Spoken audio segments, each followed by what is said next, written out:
روایت کرتے ہیں کہ ایک آدمی نے حضرت علی رضی اللہ عنہ سے کہا، اے امیر المؤمنین، ہمارے لیے رسول اللہ کا وصف مبارک بیان فرمائیے۔ تو حضرت علی رضی اللہ عنہ نے فرمایا، کان لیس بالذاہب طولا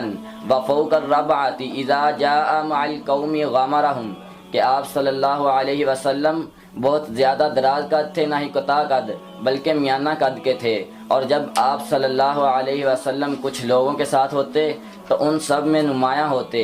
ابیض شدید الوضح ضخم الہامتی اغر ابلجا حدیب الاشفاری، نہایت سفید شفاف رنگت والے تھے، بڑے موزوں سر مبارک والے، گورے مکھڑے والے اور دراز پلکوں والے تھے۔ شسن الکفین والقدمین، کہ آپ صلی اللہ علیہ وسلم کے ہتھیلیاں مبارک اور دونوں پاؤں مبارک مضبوط اور پرگوشت تھے۔ اذا مشى يتقلع كانما ينحدر في سبب، کہ آپ صلی اللہ علیہ وسلم جب چلتے